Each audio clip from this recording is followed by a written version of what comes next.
Welcome to Beyond the Coverage. I'm Chris Horner, and today I'd like to cover a little more of Milan-Sanremo because I'm sure this morning Patrick Lefevre, Soudal Quick-Step manager, owner of the team, I gotta believe he's upset and he's wants some questions answered on today's Sunday, one day after Milan-Sanremo finished. And it's gotta be because Julian Alaphilippe was their best placed rider, only finishing in 11th, not even making it into the top 10 of Milan-Sanremo. And Quick-Step, they got a history at Milan-Sanremo. They've won, of course, in 2019 with Julian Alaphilippe. They won with Filippo Pozzato in 2006, I believe it was. And then 2003, they won with Paolo Bettini, the legendary Italian rider that won all kinds of classics and monuments.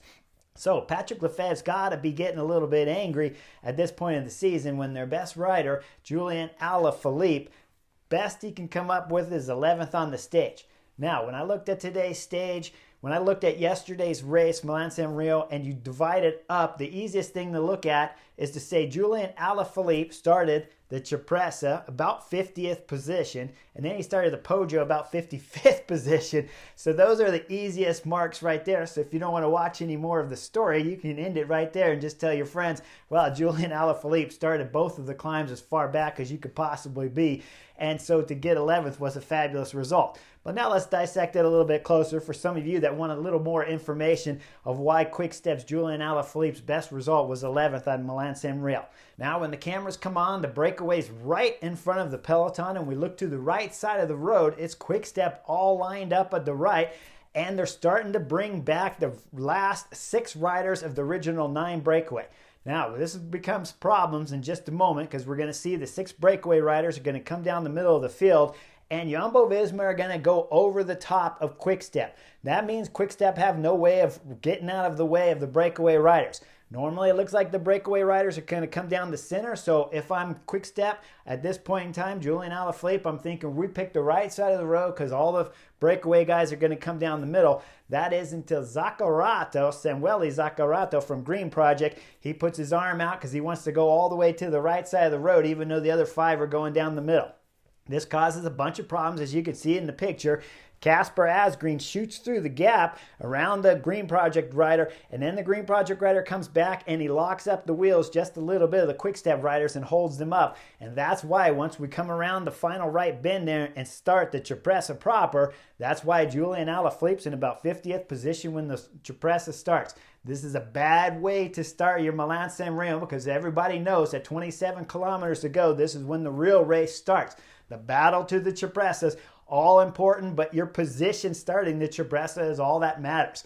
Once we go up the climb, sitting in 50th position, we know from the fact that Julian Alaphilippe will find his way up to the front that he's got some good form because he's coming from 50th position. He'll be all the way on the right side of the road. You'll see him in the picture just behind Biniam Girmay, and then later he's going to go all the way to the left, and he's going to move up the left side of the road, come all the way up to Jumbo-Visma, and he's going to be stuck there. At this moment, this is a perfect spot for Julian Alaphilippe to hit to stop the panic button, relax, bring it down. You just had a ton of stress, kilometer before the Cipressa started, all the way up to Cipressa, and now you're right next to Jumbo-Visma's Wout van Aert. There is no better place to be except for on the wheel of Tadej Pogacar, but this is the Cipressa, not the Poggio, so you don't have to be there at this moment, especially if you have good legs.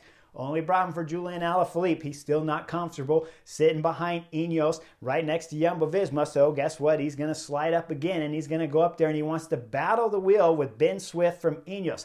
This is a losing battle right here. You can't win. We see Julian Alaphilippe give Ben Swift a little look like that. He's upset that the Ineos rider won't back off. But the problem for Julian Alaphilippe, he has no teammates up here. If he had some teammates, he'd be able to solve this problem because you could have one teammate go on one side or one teammate go just up to the left in front of Julian Alaphilippe and put him solidly on the wheel of the UAE team member. It's Matteo Trentin there, who's last rider for Tadej Pogacar's UAE team. But he has no teammates, which means you're at a disadvantage. I've been many times on small teams where when you're at these important parts of important races, when you're trying to fight for position, you can't win because you don't have teammates. But Julian Alaphilippe, he's not gonna relax on that. He's still gonna fight some more, and we'll see him arguing with Filippo Ganna, who's then gonna raise his hand and argue back with Julian Alaphilippe, telling him, "Dude, we're all here to race." I'm sure, taking a guess there, but I'm pretty certain I'm right. Now Julian Alaphilippe gets a little bit of luck because Bahrain Victorious come around the side with Matej Mohoric up the right side and another teammate on the left, and that's gonna squeeze back, which means now Julian Alaphilippe has a good draft again. But he spent a lot of time out in the wind there when he was battling with Ben Swift, using a ton of energy, when he could have just been sitting back there with Jumbo-Visma in a safe spot. Remember, if anything happens up front with Tadej Pogacar, you're next to Wout van Aert. We all know Wout van Aert can close the gap to Tadej Pogacar, correct? All right, now let's fast forward a little bit further up to Cipressa. We're nearing the end. Ineos has found their way again in front of Julian Alaphilippe, who got pinched on the left side of the road, with Ineos going full gas as the summit's coming up. We're going to see it start to narrow. Julian Alaphilippe's going to do one more big effort, but he's going to get pinched as we come into the narrow buildings when we cross the summit here of the Cipressa. Drop down a descent, and Julian Alaphilippe's in about 20th position. Now up front, we see it's Matteo Trentin and two Alpecin de Koenig riders, Mathieu van der Poel, who won the battle going over the summit in first position, and he's got his teammate Søren Kragh Andersen there. When you look on the descent, had a question here about EF Education's Magnus Cort Nelson, because he chased all the way down the Cipressa here to hold those three riders there. And the whole time I'm thinking, sitting on the Chesterfield, Magnus Cort, what are you doing? Aren't you one of the players here to possibly win Milan-San-Remo? Instead, you're chasing the whole way down the descent. Could have just backed off a little bit, let Ineos back there chase, let Jumbo-Visma chase or some other team, but Magnus Cort Nelson, he's on a mission to close this gap. And when we come out of the bottom onto the flat section between the two famous climbs, it's about 18 kilometers to go. We'll see Mathieu van der Poel and we'll see Søren Kragh Andersen look at each other and have a little discussion. They'll back off the throttle. Now we see Quick Step start coming into the picture. There at the front of the peloton is going to be Florian Sénéchal after Bahrain Victorious spent a little bit of time on the front. Second or third position there is Yves Lamparts, and he's hopping on the radio. This makes me giggle right here because what's been happening throughout the whole time is the director knows there's pure chaos all the way before the Cipressa, pure chaos going up the Cipressa for Julian Alaphilippe, battling for all the positions. Now we get down in between, back on the coast road between the two famous climbs, and Yves Lampart's bragging that the whole team is on the front. Director, we got this in hand. We got 5 of us lined up. Julian Alaphilippe's in a great spot, and we're about 16 kilometers to go here at Milan-San-Remo. Now, a couple kilometers later, we go into the left turn. Julian Alaphilippe's going to get pinched off back there. And then we go through a couple roundabouts, one more left. Florian Sénéchal still, who's done an amazing job of riding the front. Not the most intelligent job, but an impressive job at the front. Riding up there like a horse with no rider on him that's just running up the road blind because he's got no teammates on his wheel, right? But is the horse going fast? He's going fast. There's no doubt about that. Only problem is Julian Alaphilippe's way back there, and that's your 2019 winner for Soudal Quickstep and your big-time hope to win today's Milan-San-Remo. Now, Julian Alaphilippe's in the back. We got about 10 kilometers to go, and it looks like Julian Alaphilippe has no hope of starting the Poggio at the front of the field here at Milan-San-Remo. But let's go back and take a look at that picture again, because Julian Alaphilippe's in probably about 50th position. But guess what? Even a few guys behind him is Christophe Laporte and Wout van Aert, and this was just about a kilometer to go before the Poggio starts proper. Now, Christophe Laporte does a great job of helping Wout van Aert get to the front, and then Wout van Aert will start the Poggio in a magical position. And when we look at Julian Alaphilippe, he's starting the Poggio in 55th position. Now, he started the Cipressa in 50th. He's going backwards because he's 55th here starting the Poggio when the climb starts proper. But Julian Alaphilippe has some form, so don't worry. The Soudal Quickstep rider is going to try to put in some more effort here to get to the front.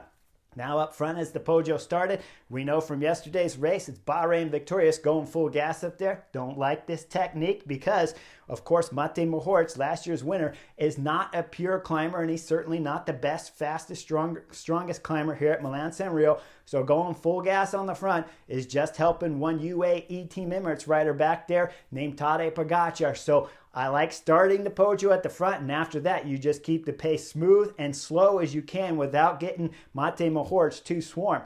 but they're going full gas. It's stringing out the Peloton. We look at the picture. Again, we see Julian Alaphilippe. He's way back there, and he has one rider in front of him, Casper Asgreen. Now up front, as they start the right turn here, we'll see that it's Wout van Aert that needs to be a little bit more in front, and he slots in front of the EF Education rider, Palace's wheel, and that gets him straight on the wheel of Tadej Pogacar. We're getting close up to about 8 kilometers to go in the race, and this is when Tim Wellens gets on the front. Just before, let's back the camera up, just before Tim Wellens gets on the front, we all know this is going to happen, right? We know UAE Team Emirates are going to light this up with their second best climber in the race and drill it as hard as they can. And when you look at the picture and you back it up just a bit, there's Casper Asgreen in front of Julian Alaphilippe.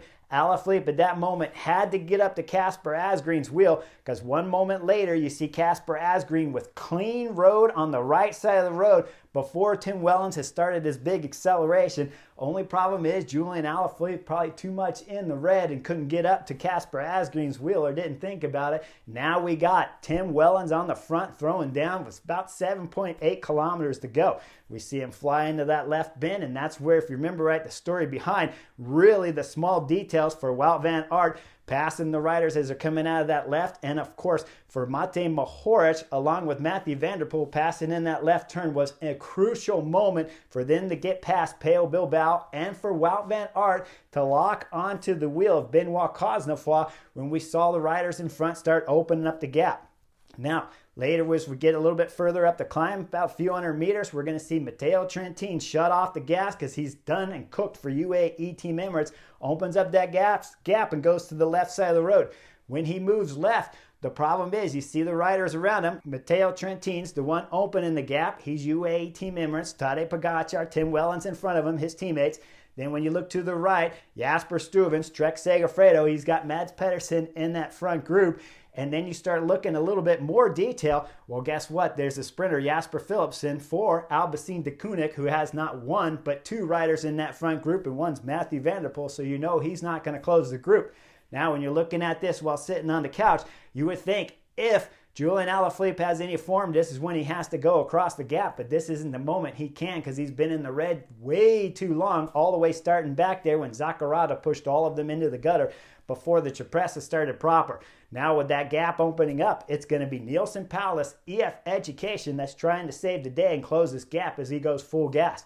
But now the cameras are done watching Julian Alaphilippe, so I can't tell you really what happened back there, but I can guess about what happened with his 11th place finish. It looked like he must have went with the acceleration there from Palace because, of course, he finished 11th on the stage while Palace finished 7th on the top of the GC, so in the top 10. That means Julian Alaphilippe, when he's crossing the line for 11th, you see him shaking his head like this, and he knows it's not a happy moment for Soudal Quick-Step, and he knows, like I do up here on Beyond the Coverage, that Patrick Lefevre is going to want some answers, some questions answered up here after Milan-Sanremo, so I figured I'd go ahead and do it for you, Patrick Lefevre. I hope you like my take today for Soudal Quick-Steps, all the blunders that they made and mistakes, whether if they were preventable or not.